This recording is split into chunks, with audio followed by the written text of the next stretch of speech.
Hey guys, this is Joe. I'm with Second to None Roofing. We're going to be going around finding business owners, salesmen, entrepreneurs, everyone really trying to go off on their own and starting their own company. You know, as you know, one of the hardest things ever had to do in my life is start my own company. I would say next to, addiction, quitting cigarettes, starting my own company was one of the hardest things to do. So what I want to do is go around and try to find the secret for you guys to start your own company and what maybe the do's and the don't do's, so it would be a little bit easier on you guys. So I got Anthony here. I've known him for a while, and I've seen him go from a roofing contractor, a salesman, and now he's starting his own company. And I connected with him about about 3 months ago. Yeah. And I've been working with him, and now here he is, and he's going to share with you some of his secrets and some of his do's and some of his don'ts. So Anthony, what do you do right now? So right now I direct and I produce commercials and ads for local companies to post on social media and also to go on television. Awesome. What did you do before this? So before this, I was in roofing sales for about 3 years.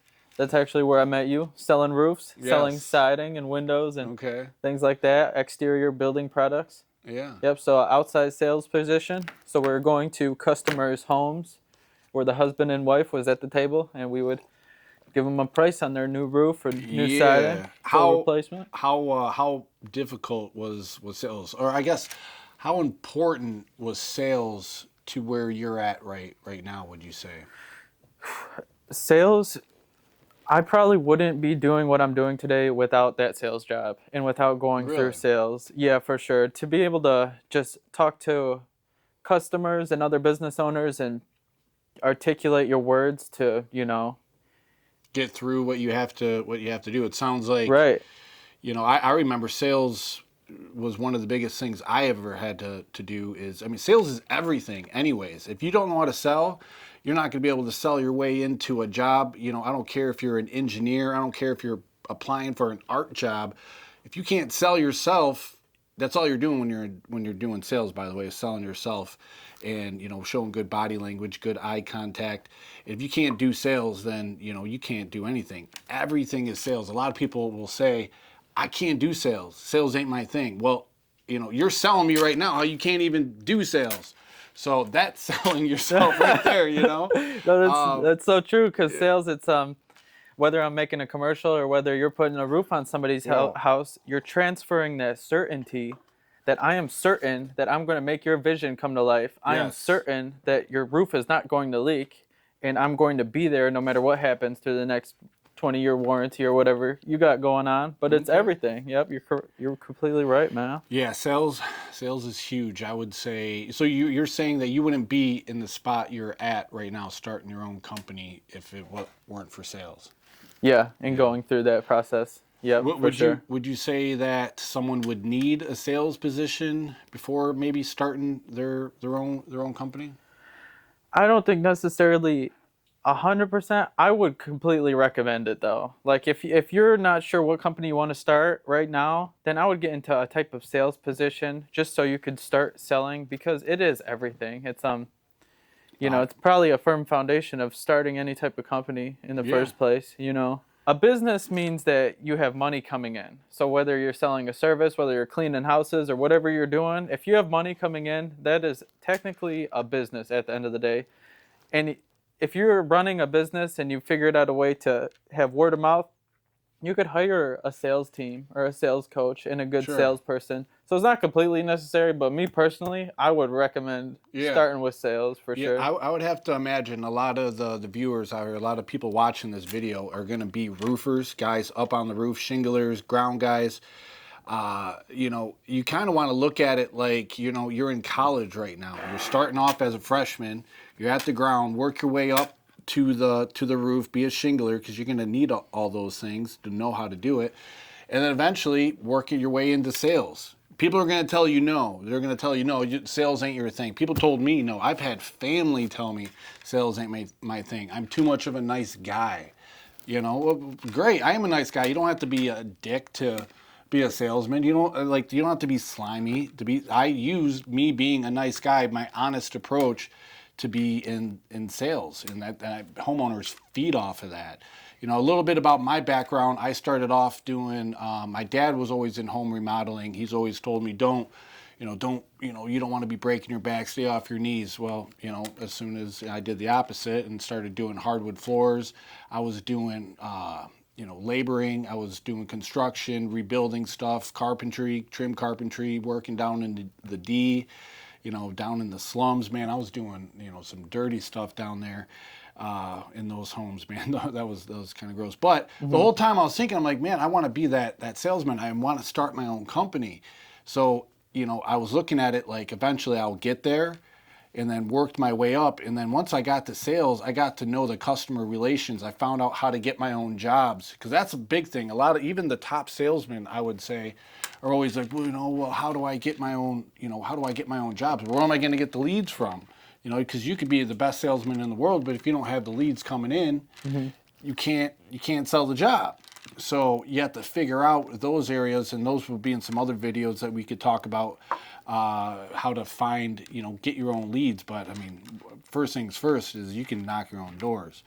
Yeah, and salesmen have a bad name too, and it's and it's because the bad ruin it for the good. And some roofers have a bad name, and construction workers just have a bad name, because I feel like we're living in a world where the bad ruin it for the good most of the time. Well, people remember the bad, I would say, more than the good.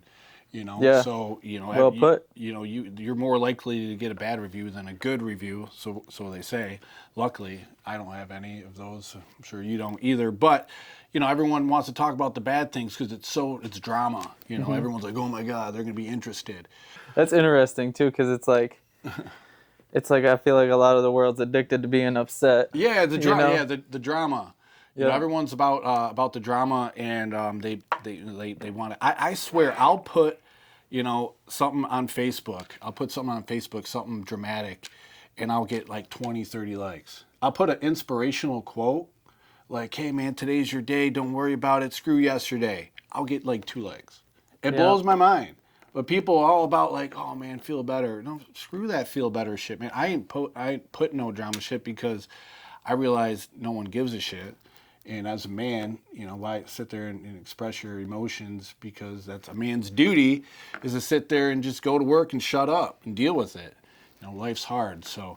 Yep, no one cares. No one cares. They shouldn't.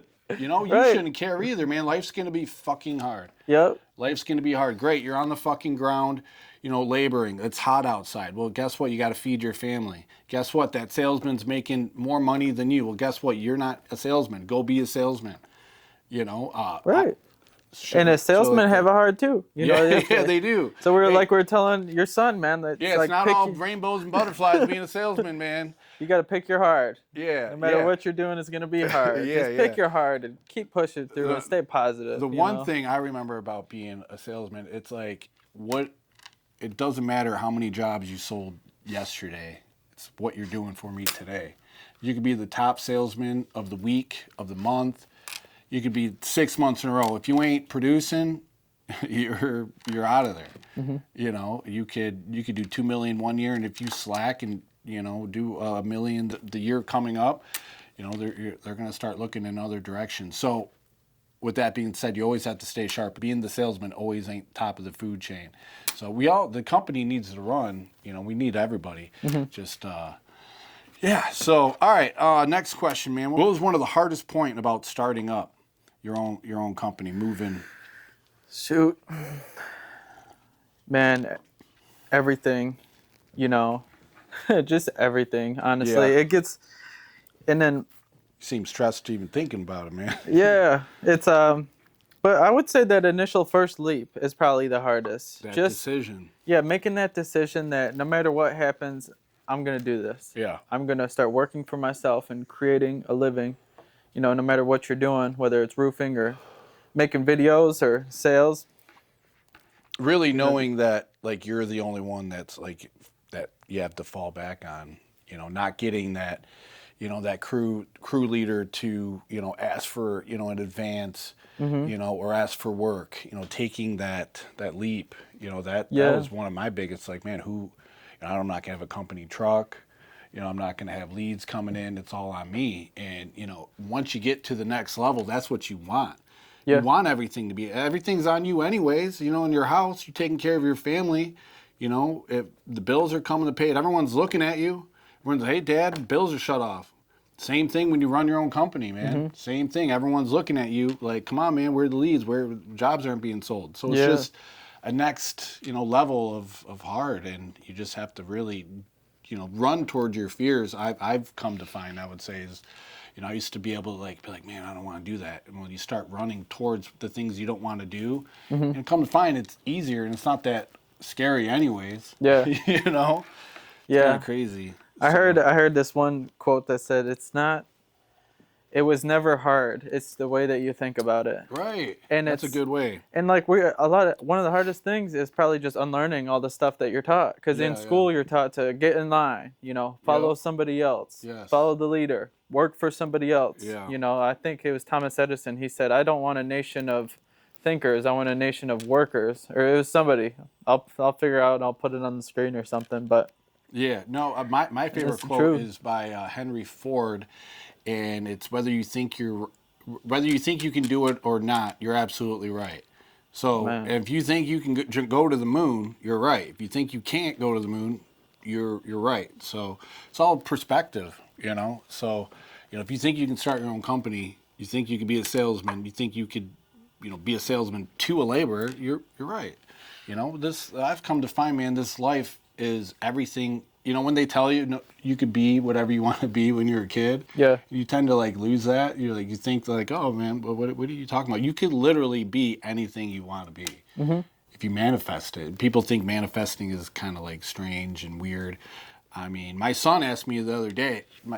He's like, Dad, did you think you would have everything you have right now? I'm like, Jaden, everything that I have right now, I already envisioned. I knew this is what I envisioned.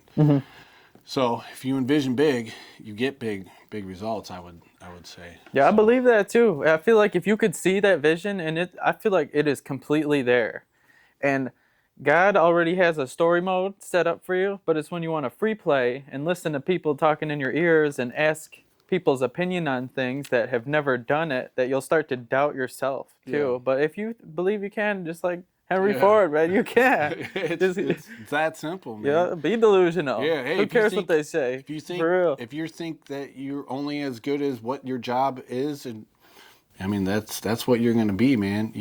What you feed your mind is what you're gonna eat. That's what you're gonna digest. So feed your mind good thoughts. And that's what you're gonna get, So I heard Andrew Tate the other day say something he's like, I don't criticize myself at all. He's like, I could do whatever I want. He's like, I got enough people criticizing me.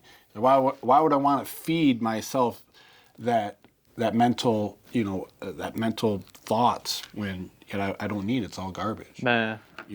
That's huge. And you have a voice in the back of your head always saying, I can't do that. You have to tell that voice to shut up and start looking at it different. It's crazy. So if you could go back and start over, what would you do different to help your company maybe be a little bit further right now, or just make the process a little bit easier to starting up your company? I'm not sure I would do too much different, man. Honestly, at all. I had to go through some of the things that I went through. I think I would start reading the Bible earlier. Yeah, okay. Yeah, to be honest, I would start reading the Bible earlier. Like years ago in life? Yeah. After high school? Because how old are you now? 28. 28? 29 in 2 weeks. Okay. Dang near 30. Happy birthday. Thank you, dog. But yeah, probably start reading the Bible earlier and building a relationship with God, to be honest with you. Sales is great. How's that, I guess, helped you? It's everything. It's having a relationship with God is the reason why I keep pushing. Yeah. I have been at rock bottom during this business, and I realized that's where Jesus and God wants you. Yeah. When you're kind of helpless, and I give it all to God. I promise myself when I'm doing work, if I can further God's kingdom and spread the gospel through my Yeah. work, if I'm not doing that, then put it into this business. But Hmm. ever since I've been giving it to God, I've been okay. No Okay. matter what's going So, on. which brings me to a point that we've talked about before is I feel a lot of, whether you believe in God or not, or if you pray about things, I feel a lot of people will, say, hey, we're going to pray on it. And they'll say, hey, God, can you help me, start my business? And they don't take any action.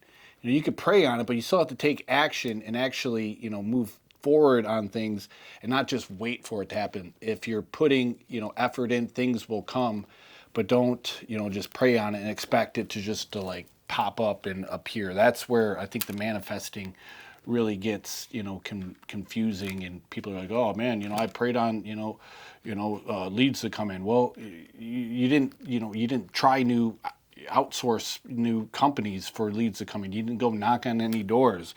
Like if I want things to happen and I'm like, man, I'm not getting any more leads coming in, I'm looking for new avenues, I'm knocking on 10 doors. Now if I knock on 10 doors and I'm like, hey God, please let someone answer and let me on their roof, I'm going to have to knock 10 more doors, and then out of those 10, God made one of them answer. You know what I mean? There was Yeah. action being taken, so don't just expect God to do it all for you. Right, and that's Bible too. Yeah. Faith without works is dead. And it's about the journey too, man. It's Yeah. about the ups and downs. Like you wouldn't have good times if it wasn't for bad times. Yeah. You know what I mean? I would say one of the things if I was to start over, one of the things I would say, man, a CRM. I it took forever for me to get into the CRM, get a system down. It was really like sloppy. I would try to make it as organized as possible. You got a lot of moving parts when you first start your own company, roofing or, digital marketing or, website, have a process down, put it all on like a list and try to figure that out so it's as easy as possible. I'm just starting to get the process down. It's going to change, but having like a system, I feel, would have helped me out a little bit in the beginning, but the major, I always thought, if I had to start, I could always go back to the company that I was at. Yeah. Like what's the worst? I saved up like 30 grand, I think. And I'm like, all right, well, I was one of the top salesmen up there. I mean, Yeah. what are they going to say? No, you can't come back. Right. So that was the worst that would have happened to me, and I can't imagine, you have a couple, bills that were unpaid if it doesn't work out, and then you get knocked down, you get back up. So, Yeah, that's right, man. So yeah, man.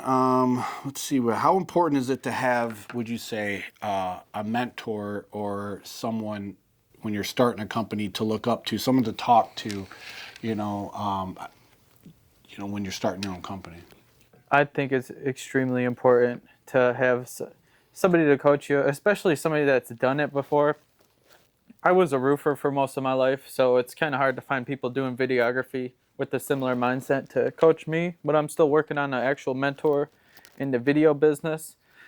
A mutual friend, Eric, he's been more of a mentor, and I make videos for Eric from Paramount, Eric Reno, and he's been such a mentor that I don't think I would be able to level up as quick as I have in the Yeah. past year without have meeting him. Mm-hmm. If you And don't, he's one of your clients. yeah, he's one of my clients. That's awesome. Yeah, and it's One of his clients is helping him out and helping his company. Where most people, they just want to do business with you and get in and leave. Yeah. And you're taking a risk too by showing yourself you're less of a, some companies would be like, man, why are you asking me for direction? You're supposed to be the company, but Absolutely. you're taking that one opportunity and feeding from it and gathering it. That way, the next company you go to, you're going to be top notch. So. And yeah, he's showed me that all people that own multi-million-dollar businesses aren't the same. There's people that are living honest lives and doing things and are willing to help and reach a hand down and pull you up, you know.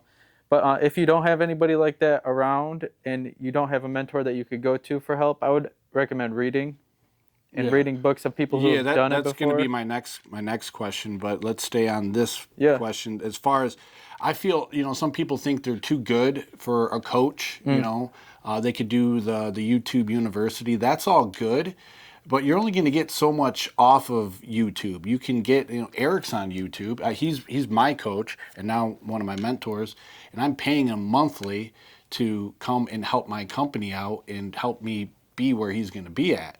He's doing, I think, like $15 million a year compared to my 1.5. And I think if I do everything he's doing, it only makes sense that I'm going to be there, one day. So that $2,000 a month I'm spending is chump change to where I'm going to be, where I want to be. And I see myself to be. And you talk to him, man, he's spending like 4 or 5 times that amount on his coaching. It's crazy. So, which is cool. He's getting coached and I'm getting coached from him. And just having someone like that around is awesome. And I'll tell you what, a lot of people, aren't, that open to help other people out. You go call your crew leader or someone else you work for. They're going to give you the secret sauce. Right. They're going to tell you how to succeed because, one, they don't want you to succeed.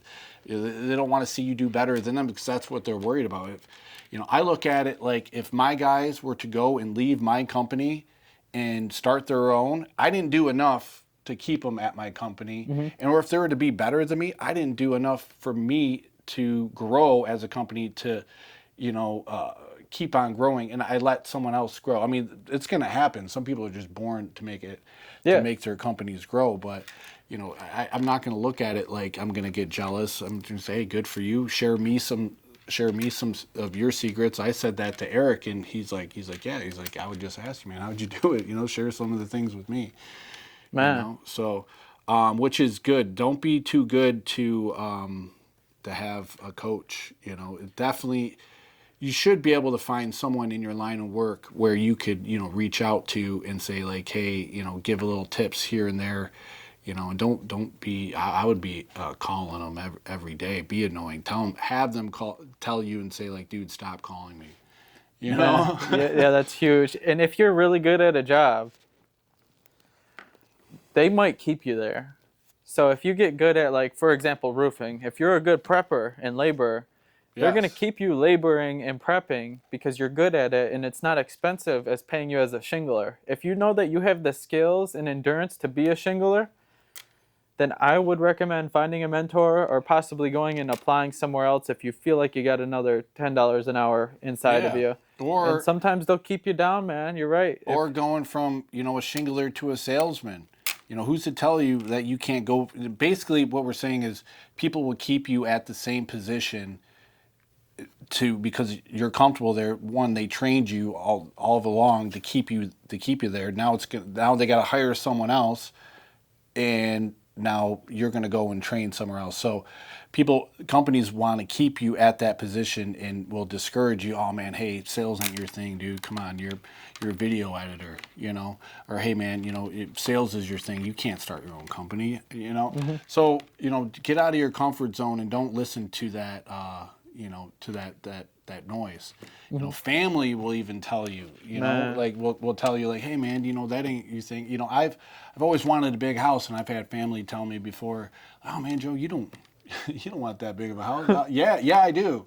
I want a huge house. Yeah. I want big cars. It's just what I want, and it's not because they're shiny. I want to be that person. What it takes to be that person to get those things. To get those things just ain't an accident. You got to become an amazing person as a human being to get those things. So that's what I'm really striving for. That's what I come to find, that it's not just like to have that house, that man that I'm going to be is just a next level person to get that. And whether you think you can or you can't, right. Absolutely. And you got to be careful of who you're telling things like that, because that's true. People with shallow minds, they'll make you doubt your own ability when you know that you could do it. Yeah. You know what I mean? Yeah. And they get in there, they're like, dude, man, the market's bad right now. It's not time to get in, dude. It's President so-and-so is in. Oh, man. And it's like, no, who cares? Okay, well, what if 2 years down the road, none of that shit happened, And then here you are, stuck in the office cube and doing the same thing. Yeah. Now if the news is on and the market's crashing, maybe like like no one's buying right now. That might not be a good time. But don't listen to the noise. And what he's saying is, keep your thoughts, some of your actions that you're going to be taking to yourselves, because people will ruin them. Your girlfriend, your wife, even sometimes, will, some of your closest people will, and they're not doing it on purpose. They're not doing it. They're just, people are used to being safe. Yeah. Safe. Like, hey, that's like, hey, take that money, put it in the bank, leave it there. They're just used to being safe, and they're trying to, be a good person by telling you that. But Yeah. to be the next level person that you need to be, you don't need to be safe. Yeah. Take risks. Yeah, take risks. Or you might be in the same spot you are right now next year. Yes, sir. And you took a big risk, scary. man. You took a big. You could be at that company that you're at now, which wouldn't be bad, but dude, you're doing good, man. I see it. So before we end here, books, learning is a huge thing. As long as like mentor, reading books is huge. I would not be the person I am today if I haven't read the books. That you're literally reading millionaires of people that have done the things that you want to do, and they're sharing their knowledge with you. That's why books is so huge. I had a friend one time, he like begged me, he's like, Joe, read this book. It was How to Win Friends and Influence People. Dale Carnegie. Dale, this is the most boring book ever. That's a good one. But I mean, that is the next level. It is a hard book to read because it's so boring, but there's so much good information how to just listen to someone. 80% of people that you're talking don't even listen to you. They're sitting there thinking about what you're telling them how your vacation was, and they're thinking about the time they went on their vacation, and they're not even listening to you. And then when you get done talking, they talk to you about their vacation. Yeah, just waiting to talk. Yeah, just waiting to talk. And it's like, no, you just sit there and like, hey, how was that place? Where did you go? Right. These are things, and then now you get to learn about the next time you're going to go there, new places you get to try, and actually, be into the conversation, instead of just being out there and not being aware of how to communicate. So that book was the first one I've read, and I suggest a lot of people that you don't have to start off with that one, but just learning how to communicate is huge. So what kind of books are you reading right now, or would you suggest?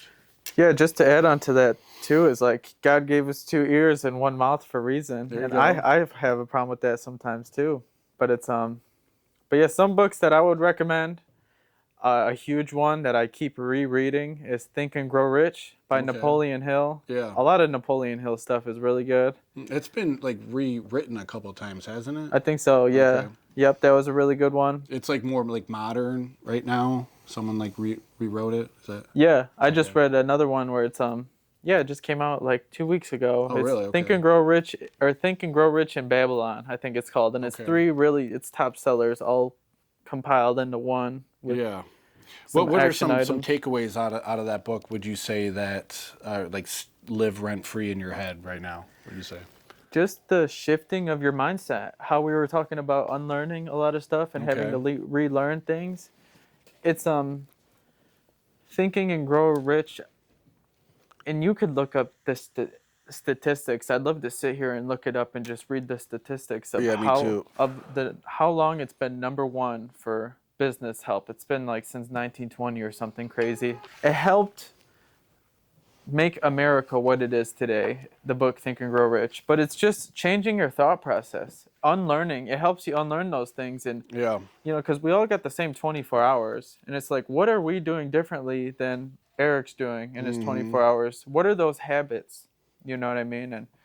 And how there's a bunch of stuff. Some big takeaways that live rent-free in my head. Did you ever read any of Grant Cardone's or anything? No, I never really got into Grant Cardone. Yeah, that's like sell or be sold. That's like it's for a salesman, but it's also like for like motivation as well. It's just being the best person. So I actually have a hard time reading, so I just listen to the Audible, which I recommend too if you have a hard time reading. Yes, Academy in a Car. Yes, sir. It's amazing. So one I just finished that really has blown my mind is Buy Back Your Time. And that was what I was going to say too, is how a lot of people are trained to save money, Yes. but money should be used as a tool. And a lot of times, like, we're brought up in school to have so much emotion in families to have so much emotion attached to money, when really it just should be used as a tool to live. Yeah. But so Buy Back Your Time, I just read and it was really good. I'm probably gonna reread. Was that book? I think it was like an 8-hour book. 8-hour book. Yeah, and let me see. I'm gonna look at my library really quick. A little tip for me, like my attention span is like gone quick.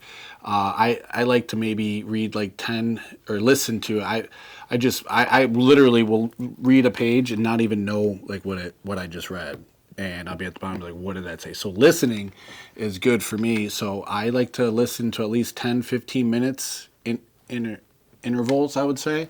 And, go on my way to a job, listen to 10, 15 minutes, leave the job, listen to 10, 15 minutes, a day goes by. And then as long as you're just, listening a little bit, getting a little, because otherwise, you're taking so much information in, it's hard to really, resonate what's really being said. That's just me. No, it's so true, because the brain is like the most powerful thing in the world is the brain. And we are like a sponge. So they say you only use 10% of your brain, but that's just your conscious. Your subconscious is 90%, and that's running all the time. So it's like a sponge. So even if you listen to it 15%, or for 15 minutes and you just play it, and as long as you're keeping that momentum, you're soaking it in, and it's in the back of your head. And I just scrolled down on my Audible, and I got to bring up, this was one of the books that really changed like my life, is Rich Dad Poor Dad. Yes, that is a good one, man. Man, I almost forgot to bring that up. The name, like, I remember like thinking like, man, what's that book about? And it's not,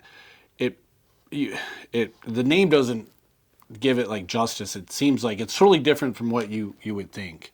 So it's got some good stuff in Rich Dad Poor Dad. Yeah, and I'm gonna read off a few just so if anybody that's watching, like me personally, I'm not where I want to be in my life yet, but I'm so grateful for where I am, and I never thought, 10 years ago, I never thought I would be here at age 28. But I work every day to get there, and I surround myself with people that are doing the same thing, because you are who you hang out with no matter what. But The Way of the Wolf for Sales by Jordan Belfort, that was awesome. Unshakable and Anything by Tony Robbins is great. And if you want to learn some more good self-help books, like Outwitting the Devil by Napoleon Hill, same person that wrote Think and Grow Rich, that was very interesting, and it's about battling your inner voice that's trying to go against you. Yeah. The comfort crisis. But message Joe if you want to know about some more books, and we'll make a list, man. Sweet. For sure. All right, guys. Well, I think that's going to wrap it up for today. I hope you got some good takeaways, some good knowledge starting your own company. As soon as you get done with this video, I think you should get your ass in gear and go start your own company. What else do you have to lose? We gave you some. We didn't give you everything, but really, we're just trying to get across. Go fucking do it. Yeah. Just go for it. That's all. Because, that's all there is really to it. So, all right, guys, if you like what we had today, hit the button below, hit subscribe. I think that's how it goes. Hit subscribe. I think so. Give me a like, Message me, Joe, at secondtononroofing.com. Give our office a call, 586-460-5050, or visit my website, secondtononroofing.com. So, thanks, guys. Sweet. Motivational, man. That was a good one.